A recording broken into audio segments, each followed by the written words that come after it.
Hello， 大家好，我係老基啊，老基啊，今日嚟同大家開箱啊，最新彈第5彈嘅名偵探柯南 TCG， 主題係新嘅謎題啊。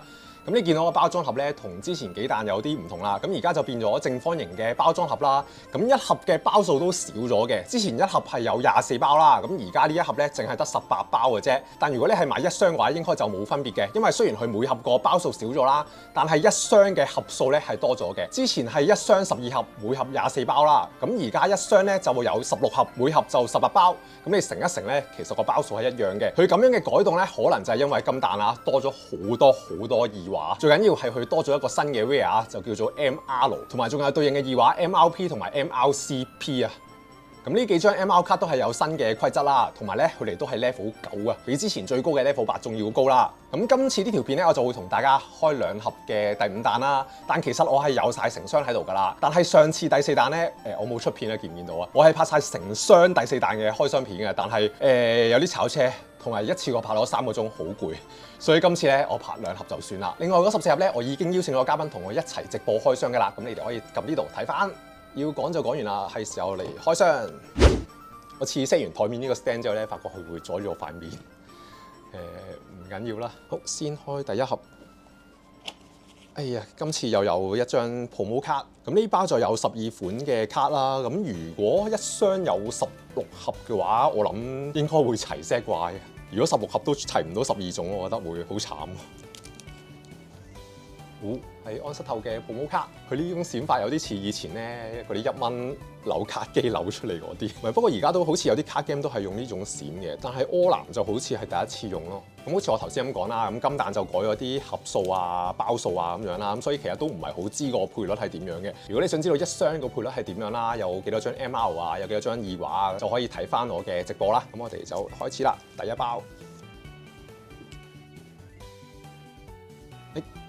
R 卡係朱伏景光啊！佢嘅效果係登場時將4張手牌以任意順序咁擺翻去 deck 底啦，跟住再將牌庫洗勻，跟住再抽翻相同牌數，咁係一張攞嚟濾牌嘅卡啦。嗱，呢張係金彈新嘅事件卡啦，咁佢有個特別嘅就係佢係彩色嘅，咁就係課你玩偵探 deck 啊，彩色嘅偵探，我自己對呢副都幾有興趣。我諗個玩法都會比較多嘅，因為偵探特徵嘅卡都好多選擇，可能會有多啲唔同嘅玩法啦。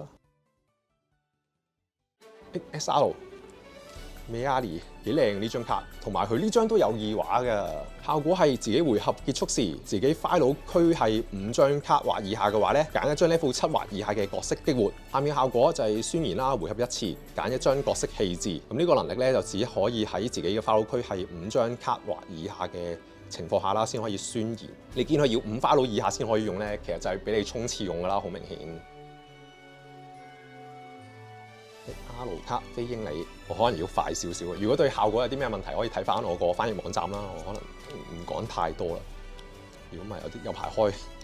白鳥任三郎 CP 卡，宮野明美2張，下面呢張還是下面呢張 R 卡 ？R 卡。赤井武武登場時可以棄置自己牌庫上面3張卡。如果掉咗3張卡入面有赤井加嘅角色嘅話咧，回合結束為止，呢張角色就獲得突擊。喂 SRP， 哇好彩啫！呢張黃色應該係好靚嗰張大和咁啫，着晒盔甲咁樣。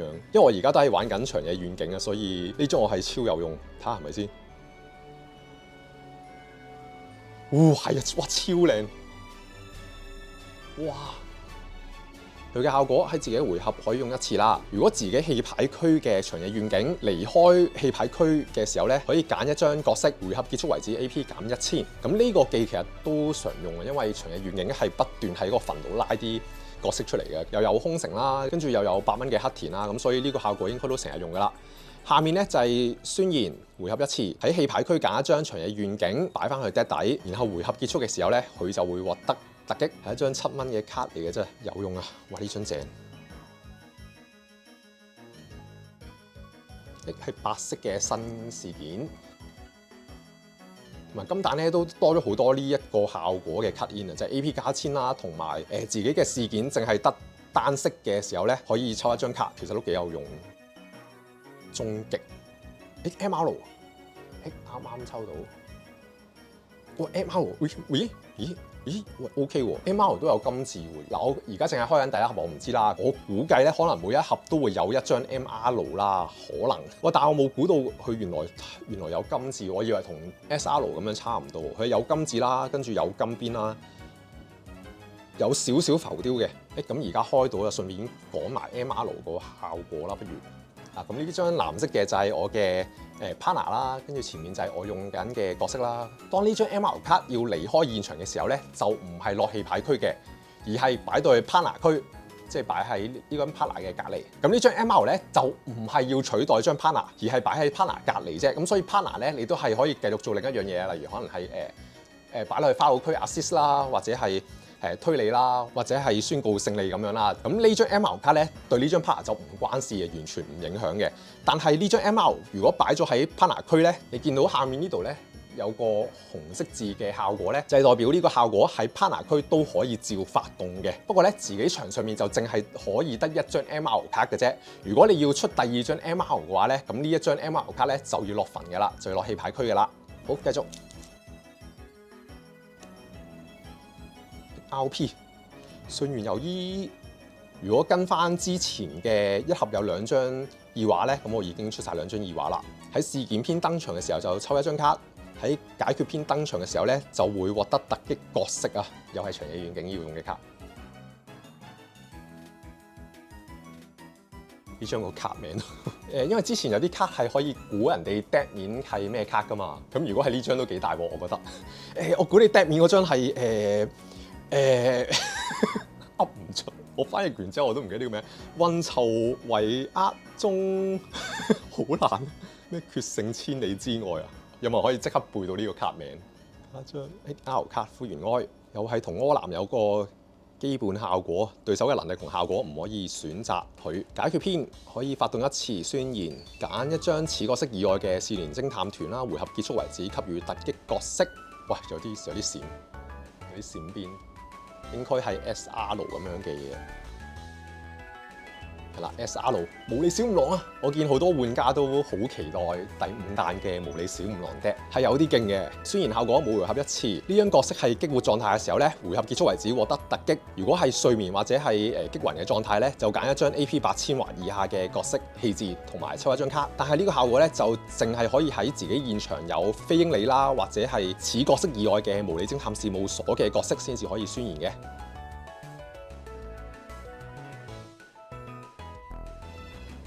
下面 R 卡上元有衣就係頭先嗰張二畫卡嘅原版啦。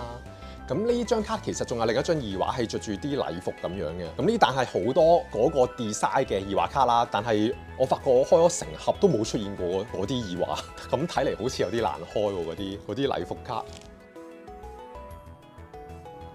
XCP 即刻有啦，即刻開咗，唔好意思啊。佐藤美和子其實都幾好啊，因為之前嗰啲 CP 卡咧，你真係唔覺得佢係二畫嚟嘅。咁呢一彈起碼都有少少唔同啊！紅色嘅新效果事件卡，咁同其他顏色一樣啦，都係解決篇嘅時候可以將3個證據翻面啦，跟住就喺棄牌區揀一張赤井家嘅角色加入手牌。呢個能力咧只有自己花路區係5張卡或以下，同埋自己現場有3張或以上嘅赤井家嘅角色先至可以宣言啊！呢一彈啲紅色全部都係要玩5張花路以下。好，最後一包啦，咁就可以睇埋呢一盒個賠率係點樣。入咗卡套有少少反光啊嚇，嗱咁一盒嘅個賠率大概就係咁樣啦，一張 MR、2張二畫、2張 SR 同埋3張 CP 嘅。真係漏咗張，唔好意思啊，攞漏咗張。咁一盒咧應該係有4張 CP 卡嘅。哇！啲 SR 有啲少啊，一盒得2張，因為之前一盒好似有5張嘅，不過 MR 都可能食咗個位啦。我當一盒有3張 SR 以上啦，二畫2張就冇變嘅。咁我嚟開埋另一盒睇下係咪相同嘅賠率啦。第二盒嘅第一包，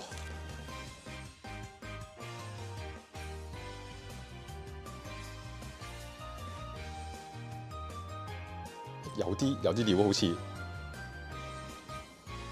有少少反光嘅，好似係金邊嚟嘅，有機會又係 SRP 或者係 MRP， 或者再高啲 MRCP 都有機會，望下先。哇！ MR 普通 MR 啫。瀑布平次同埋遠山和葉，咁睇嚟真係每一盒會有一張啦。不過就唔知有冇機會爆倍啦。應該每副 deck 我諗都要落2、3張㗎啦最少，因為有長駐嘅效果啦。咁呢張咧就係宣言，跟住每回合一次揀一張 level 8或以下嘅綠色角色被激活或者回合結束為止給予突擊。第二個效果就係回合一次啦，自己現場有瀑布平次或者遠山和葉登場嘅時候咧，揀最多一張角色睡眠啊！哇，好勁喎！你諗下呢一張，如果佢擺喺個 partner 區度，一直用呢個效果 ，MR 擺咗喺 partner 區，你仲要搞佢唔到嘅喎。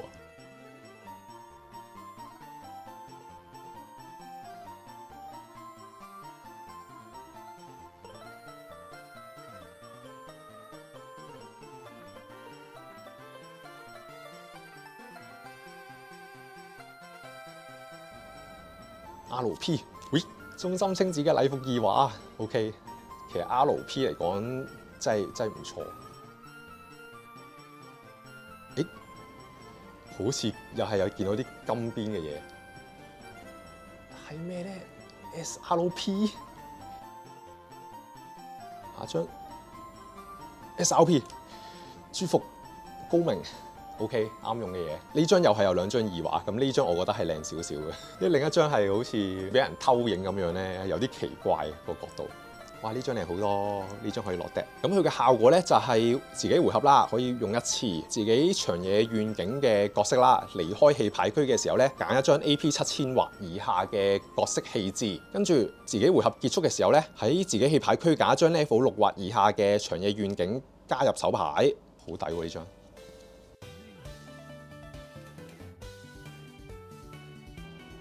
SR 服部平裝。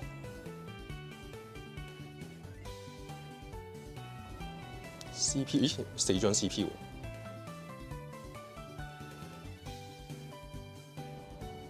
SR 朱服高明，頭先嗰張嘅原畫。好，最後一包啦。